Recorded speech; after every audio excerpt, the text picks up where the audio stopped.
नमस्कार, आप देख रहे हैं द न्यूज। आपके साथ मैं सृष्टि मिश्रा। सपा का दुष्कर्मी नेता मोईद खान अयोध्या में 12 साल की बच्ची के साथ गैंगरेप करता है। जब यहां पर जनता और भारतीय जनता पार्टी हल्ला बोल कर रही है तो अखिलेश यादव डीएनए टेस्ट की मांग कर रहे हैं। बड़े गजब की ये शर्मनाक बात है, क्योंकि अवधेश प्रसाद जो अभी अयोध्या से जीते हैं, जिनके वजह से अखिलेश यादव ने कहा कि हमने झंडा गाड़ दिया, अवधेश पासी अखिलेश के ही नेता हैं, तो भाई फॉलो अप तो लेना पड़ेगा। उनके सेम कदम चाल पर पहले तो मना करते हैं कि मैं नहीं जानता मोईद खान को, जब कुछ पत्रकार टीवी चैनल्स के पूछते हैं उनसे। और आज क्या कह रहे सुनिए, आज कह रहे हैं डीएनए टेस्ट की हम मांग करते हैं। मैं दोहरा रहा हूं हमारे माननीय यहां पर पूर्व मुख्यमंत्री अखिलेश यादव जी की बातें को। अब यहां पर अखिलेश यादव के आप नेता, समझ में ये बातें आ रही है, लेकिन क्या आप एक दुष्कर्मी को डिफेंड कर रहे हैं? क्या आप एक दुष्कर्मी को छुपा रहे हैं और ये कह रहे हैं मेरे साथ तो सैकड़ों लोग फोटो खिंचा लेते हैं? दर्शकों, मोईद खान का फोटो अवधेश पासी के साथ वायरल हुआ, तब लोगों ने घेरा कि सरकार आप जानते हैं क्या इनको? आपके नेता हैं, दुष्कर्म करते हैं और पीड़िता की मां को धमकाते हैं कि बच्ची के गर्भपात करा दीजिए, और गर्भवती बच्ची, इससे ज्यादा आपको क्या चाहिए आइडिया कि बच्ची के साथ दुष्कर्म हुआ है? और बता दें आपको, अखिलेश यादव की शर्मनाक राजनीति पर पूर्व मुख्यमंत्री बसपा सुप्रीमो मायावती ने हमला बोला है। और यहां पर मायावती ने कहा कि क्या अखिलेश यादव आज डीएनए टेस्ट की मांग कर रहे हैं?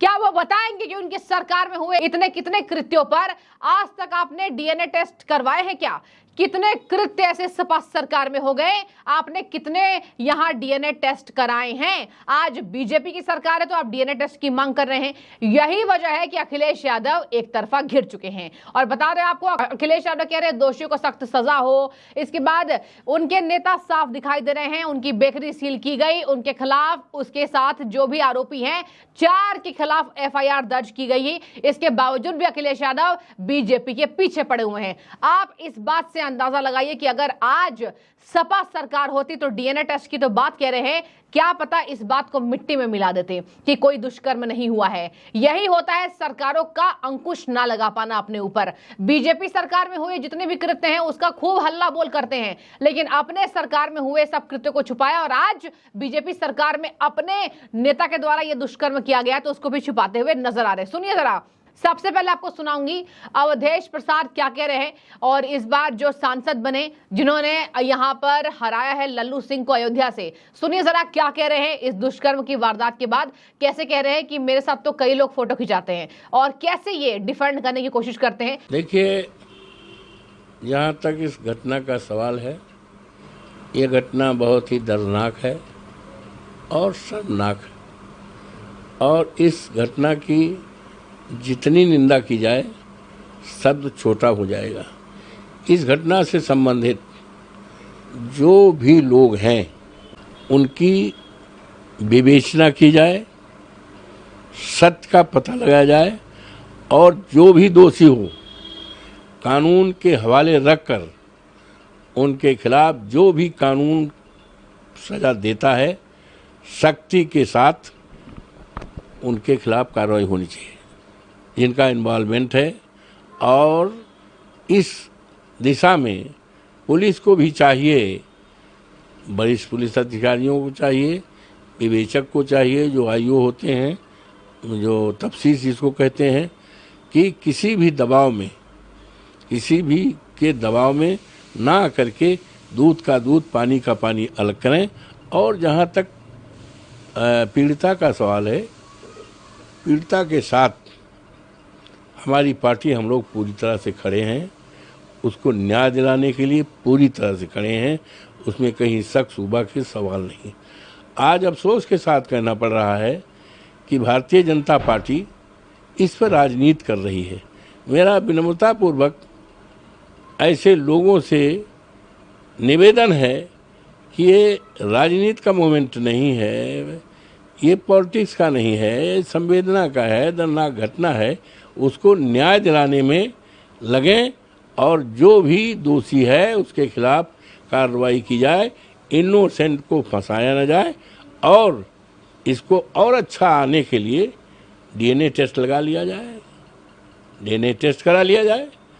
जो टेस्ट की बात तो अभी अखिलेश यादव ने भी करी है, समाजवादी की जाए, उसको आर्थिक सहायता की जाए, और समाजवादी पार्टी पूरी तरफ से उस पीड़िता के साथ, उस परिवार के साथ पूरी मुस्तैदी के साथ खड़ी है। उसमें कहीं शंका का, शक का कोई आधार नहीं है। भारतीय जनता पार्टी के पास कोई काम तो है नहीं। आज बड़े बड़े सवाल हैं देश के सामने, महंगाई का है, युवाओं का रोजगार का है। और अभी लखनऊ में एक मोटरसाइकिल से, स्कूटर से एक आदमी एक महिला को लेकर जा रहा था। पानी बहुत भरा था और गिर गया। और कुछ लोग चिल्ला रही हैं हमें बचाओ बचाओ, बल्कि उसके ऊपर छींटे मारे जा रहे हैं। कम से कम 15-20 लोग। और माननीय हमारे मुख्यमंत्री जी ने केवल 2 नाम लिया, एक यादव का और एक मुस्लिम का। तो ये, और उसके बाद उसमें 15-16 ऐसे लोग हैं, करीब करीब प्रत्येक जाति के लोग हैं। तो कल जो अपराधी होता है उसका कोई जाति नहीं होती है। मेरा तो 45 साल की राजनीति है। मैं कभी भी जिसका अपराध से जरा कोई रिश्ता रहा हो, नज़दीकी रहा हो, उसको अपने पास फटकने नहीं दिया, उससे किसी प्रकार का सहायता नहीं लिया। लेकिन अभी बीजेपी का कहना ये और प्रदेश सरकार, जहाँ तक तस्वीर का सवाल है, हम लोग राजनीति करते हैं। चुनाव जीतने के बाद और चुनाव दरमियान में लाखों लाख लोगों ने हमारे पास वो खिंचाया। यहाँ तक सेल्फी लेते हैं, लड़के जो हैं सेल्फी ले लेते हैं। और मैं दिल्ली में जब से हूँ, रोज़ाना आप आकर देखो, कम से कम 500 लोग फ़ोटो खिंचाते हैं। बाहर के लोग, कोई महाराष्ट्र का है, कोई राजस्थान का है, कोई मुरादाबाद का है, कोई जो है बिहार का है। हमारा जन्मदिवस 31 को था। तमाम लोग आए बुक्के ले करके, फ़ोटो खिंचाए। और कुछ लोग कहते हैं हमारे सिर पे हाथ दे लीजिए, कुछ कहते हैं हमारे कंधे पर हाथ दे दीजिए। अब आप बताओ, अभी कल हवाई अड्डे पे आए, कम से कम 20 लोगों ने कहा हम फ़ोटो।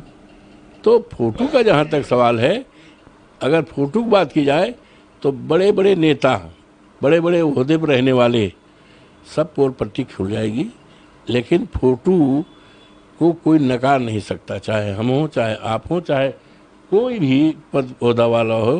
फ़ोटो का कोई, हम कैसे मना कर सकते बताइए। हम जा रहे हैं और 4 लोग देखे कि ये सांसद हैं, विधायक हैं, अरे मैं प्रणाम करता हूँ, अरे आप, हम फ़ोटो खाना खाने जाते हैं तब वो कर लेते हैं। तो फ़ोटो का ये सवाल है।